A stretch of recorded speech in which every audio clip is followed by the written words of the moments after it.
ഐസ്ലിം flat ടമ്മീസിന്റെ ഏറ്റവും വലിയൊരു പ്രത്യേകത പറഞ്ഞു അതിലെ സിനർജസ്റ്റിക് ആയിട്ടുള്ള കോമ്പോസ് ആക്റ്റീവ് ഇൻഗ്രീഡിയൻസ്.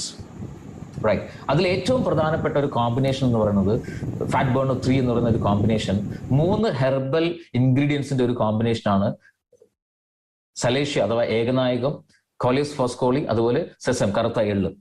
സോ ഇതിന്റെ ഒരു കോമ്പിനേഷനാണ് ഇവിടെ ഒരു മാജിക്കൽ ആയിട്ട് ഒരു എഫക്ട് തരുന്ന ഏറ്റവും പ്രധാനപ്പെട്ട ഘടകം. സോ ഏകനായകം ആന്റി ഡയബറ്റിക് ബെനിഫിറ്റ് ആണ് തരുന്നത്.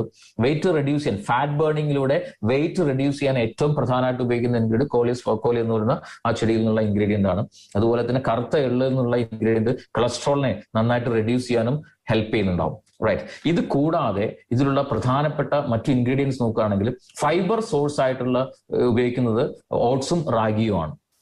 സോ ഫൈബർ റിച്ച് ആയതുകൊണ്ട് തന്നെ ഇത് നമ്മുടെ ദഹനം അടക്കമുള്ള എല്ലാ മെറ്റബോളിക് ഫങ്ഷൻസിനെയും വളരെ പ്രോപ്പർ ആക്കുന്നുണ്ടാവും. പിന്നെ അതുപോലെ തന്നെ നാച്ചുറൽ പ്രോട്ടീൻ കോൺസെൻട്രേറ്റ്സ് ആയിട്ട് 2 പ്രധാന സോഴ്സുകളാണുള്ളത്. ഒന്ന് സോയ പ്രോട്ടീൻ, 2 വേ പ്രോട്ടീൻ, മിൽക്കിൽ നിന്ന് എടുക്കുന്ന പ്രോട്ടീനാണ്. സോ പ്രോട്ടീൻ റിച്ച് ആയതുകൊണ്ട് തന്നെ ഇതൊരു മീൽ റീപ്ലേസ്മെന്റ് പ്രൊഡക്റ്റ് ആയിട്ട് നമുക്ക് ഉപയോഗിക്കാൻ പറ്റും. ഒരു നേരത്തെ ഭക്ഷണത്തിൽ നിന്ന് കിട്ടേണ്ട കംപ്ലീറ്റ് ആയിട്ടുള്ള പ്രോട്ടീനും ഇതിൽ കിട്ടുന്നുണ്ടാവുന്നത് മാത്രമല്ല, it replaces complex carbohydrates. Complex കാർബോഹൈഡ്രേറ്റിനെ റീപ്ലേസ് ചെയ്യുന്നുണ്ടാവും. അതുപോലെ തന്നെ എക്സ്ട്രാ എനർജി റിസർവ് ഓവറായിട്ട് ശരീരത്തിൽ സ്റ്റോർ ചെയ്യുന്നതിനെ പ്രിവെന്റ് ചെയ്യുന്നുണ്ടാവും. സോ ആ ഒരു ഫാറ്റ് വല്ലാതെ കൂടി ഡെപ്പോസിറ്റ് ചെയ്ത് കൂടുന്നതിനെ പ്രിവെന്റ് ചെയ്യാനായിട്ടും ഇത് വളരെയധികം സപ്പോർട്ടീവ് ആണ്. ഇതുകൂടാതെ 2 പ്രധാന ഹെർബൽ എക്സ്ട്രാക്ട്സ് ഇതിനകത്ത് ഇൻഗ്രീഡിയൻസ് ആണ്, അശ്വഗന്ധ, അതുപോലെ കാപ്പിക്കാച്ചു അഥവാ നായ്ക്കുരണം. എന്താണ് ഈ 2 ഹെർബൽ ഇൻഗ്രീഡിയൻസ് അഡീഷണൽ ആയിട്ട് ഈ ഒരു പ്രൊഡക്റ്റിൽ ആഡ് ചെയ്യാനുള്ള കാരണം എന്ന് ചോദിച്ചു കഴിഞ്ഞാൽ, ഫാറ്റ് ബേണിങ്ങിലൂടെ ശരീരത്തിലുള്ള കൊഴുപ്പിനെ കത്തിച്ചു കളഞ്ഞുകൊണ്ട് ബോഡി വെയിറ്റ് കുറയ്ക്കുന്ന സമയത്ത് ആ ഒരു ബേണിംഗ് പ്രോസസ് നടക്കുമ്പോൾ സ്വാഭാവികമായിട്ടും നമ്മുടെ ശരീരത്തിൽ സ്ട്രെസ് കൂടും.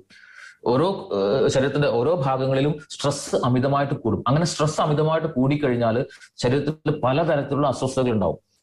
ഒരു സുഖകരമായിട്ടുള്ള ഫീലിംഗ് അല്ല ആളുകൾക്ക് ഉണ്ടാവുക. സോ ഈ സ്ട്രെസ്സിനെ കുറയ്ക്കാൻ വേണ്ടിയിട്ട് ആണ് ഈ 2 ഹെർബൽ എക്സ്ട്രാക്ട്സ്. സോ അശ്വഗന്ധയും കാപ്പിക്കാച്ചുവും ഈ ഫാറ്റ് വെയിറ്റ് മാനേജ്മെന്റ് പ്രോസസ് നടക്കുന്ന സമയത്ത്, ഫാറ്റ് ബേണിംഗ് നടക്കുന്ന സമയത്ത് ഉണ്ടാകുന്ന സ്ട്രെസ്സിനെ നന്നായിട്ട് കുറയ്ക്കുന്നത് കൊണ്ട് തന്നെ ആളുകൾക്ക് ഈ ഒരു പ്രൊഡക്റ്റ് ഉപയോഗിച്ചിട്ട് വെയിറ്റ് റെഡ്യൂസ് ചെയ്യുന്ന സമയത്ത് ഒരു തരത്തിലുള്ള ബുദ്ധിമുട്ടുകളും ഫീൽ ചെയ്യില്ല. വളരെ വളരെ ഹാപ്പി ആയിട്ട് തന്നെ അവർക്ക് വെയിറ്റ് റെഡ്യൂസ് ചെയ്യാൻ സാധിക്കുന്നുണ്ടാവും. Right. Then frequently asked questions നോക്കാം നമുക്ക് ഐസ്ലിം ഫ്ലാറ്റ് ടമ്മീസിന്റെ.